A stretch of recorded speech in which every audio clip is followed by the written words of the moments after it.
Bom, é sempre bacana recordarmos o seguinte, esse curso é um curso EAD. Um curso EAD feito à distância. Você pode estudar esse curso sobremaneira por anos e anos. Se você não tiver a experiência prática, isso de nada adiantará. Mas eu tenho realmente a firme convicção de que uma vez feito e estudado esse curso, o teu aproveitamento na aula prática, numa boa escolinha, ele vai ser muito, muito, muito maior. E agora a gente vai entrar numa parte que eu vou mostrar para vocês o que provavelmente será trabalhado numa boa escola, né? No que diz respeito aos primeiros passos, no que diz respeito aos primeiros movimentos, aos cuidados que a gente tem que ter quando a gente chega na praia, tá? E aos movimentos que são fundamentais, os movimentos que precisam ser assimilados com muita competência, com muito cuidado, com muita cautela, porque a partir da aquisição do ganho dessa competência motora é que todas as outras manobras e todos os outros desenvolvimentos motores se darão. Então o fundamento do surf, né, que remada, como ficar em pé em cima da prancha, qual a postura que você tem que ter em cima da prancha, são coisas absolutamente fundamentais e você pode treinar inclusive na areia, né? Mas antes da gente começar a falar dos movimentos, eu queria apresentar para vocês, né, a minha cidade, né, a cidade de Santos. Eu falo muito da cidade de Santos. Né? Então, vamos dar uma olhadinha aonde você, por exemplo, se for um paulistano, pode buscar ter as suas primeiras experiências. O WhatsApp, eu vou deixar o meu endereço, tá? E eu posso dar dicas de escolas muito bacanas espalhadas pelo Brasilzão. Aí, por exemplo, eu estou no posto 2, na frente de uma escola que, inclusive, eu tive a honra de fundar, a primeira escola de surf do Brasil. Né? Dá uma olhadinha como é que é a areia dessa praia. Né? Não existem dunas de areias, não existem buracos, é uma praia com uma areia dura, uma areia batida, e o que provavelmente colabora sobremaneira na formação das ondas, no tipo das ondas que quebram em toda a extensão dessa praia. Essa praia ela é cheia de escolas de surf. Essa escola que eu fundei há mais de 20 anos atrás, ela ainda funciona, só que é uma escola pública. Provavelmente você teria dificuldade, se não mora em Santos, de obter aulas, mas existem outras escolas que são particulares, né? E praias muito parecidas espalhadas pelo Brasil. Então, se você encontrou uma praia que é uma praia de tombo, que é uma praia que tem muitos buracos, provavelmente você não vai ter uma experiência muito agradável. Lá ao fundo a gente tem um mole de pedras, que é chamado de quebra-mar. Foi aí que eu aprendi a surfar, né? É aí que meu filho surfa rotineiramente, né? Dê uma olhadinha na quebra das ondas, isso já é um outro dia, né? As ondas aí já estavam um pouquinho maiores, mas ainda assim você consegue perceber que as ondas são cheias, que elas não formam grandes tubos, ou seja, absolutamente propícias para o aprendizado.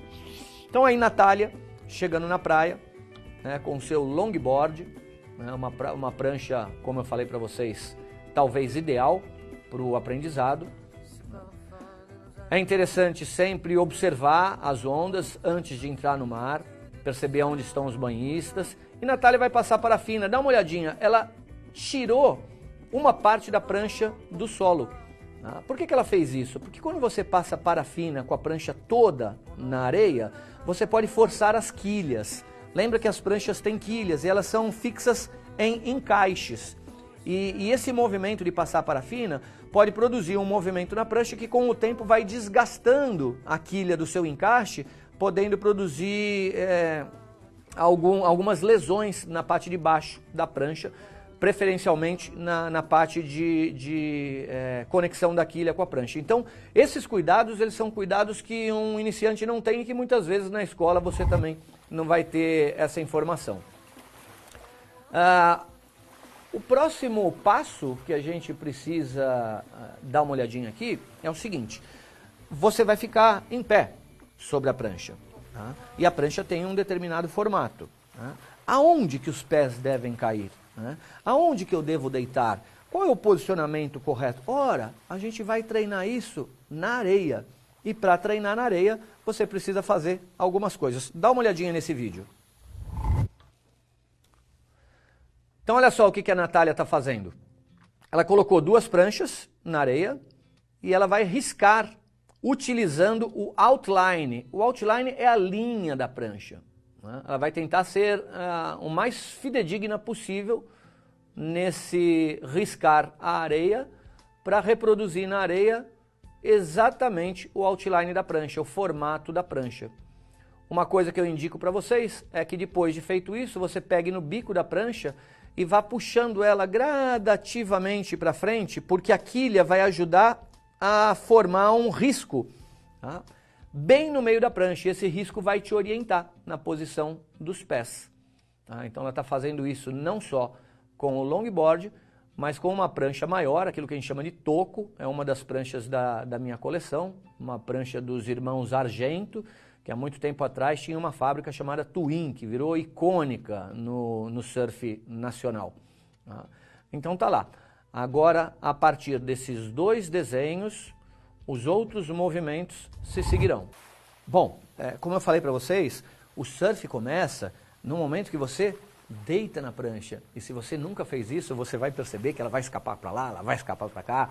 Tá? O posicionamento sobre a prancha já é uma arte. Né? Você vai ver que para você dominar o posicionamento, a remada, se você surfar todo dia, isso vai demandar de você 2 semanas. Né? Se você surfar ocasionalmente, esse tempo se estende um pouquinho mais. Né? Vamos dar uma olhadinha, então, em alguns outros educativos que devem ser feitos na areia antes de você se aventurar na água. Então, olha lá. Natália deitou sobre a prancha e, dependendo das dimensões da prancha, da altura da prancha, você vai ter um posicionamento ideal. Nesse caso, ela está muito para frente da prancha, para esse tipo de prancha, para esse longboard, que é um longboard de 9 pés. Então, vai um pouquinho mais para trás, Natália. Não, ainda não. Pelo menos 1 palmo mais para trás. Pouquinho mais. Aê, provavelmente esse é o movimento ideal, né? O posicionamento ideal. Marcelo, esses pequenos deslocamentos, eles fazem diferença? Eles surtem muito efeito?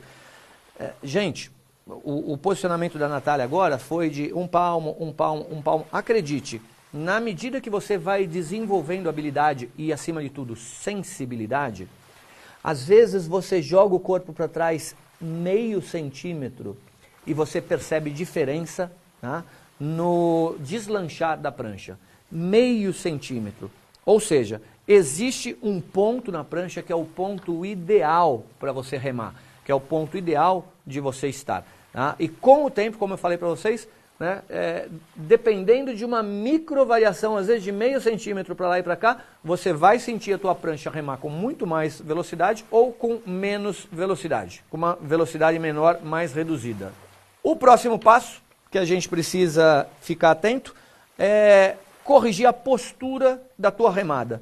Lembra aquela foto do Noah, meu filho, remando? Pois é, você com o tempo vai ver que a própria remada, ela demanda uma postura correta. Mas não raro, no comecinho, nós tendemos a remar de uma forma desleixada, de uma forma largada, com o corpo solto. Vamos dar uma olhadinha, então, em mais alguns educativos num próximo filminho que eu confeccionei para vocês.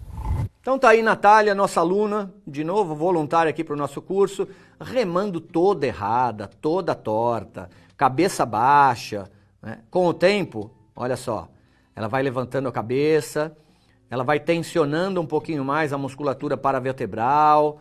Por quê? Porque você precisa ficar nessa postura para ter uma visualização melhor do que está acontecendo ao teu redor. Tá? Então, dá uma olhadinha aqui, ó. Olha para mim agora. Você está remando com a cabeça baixa.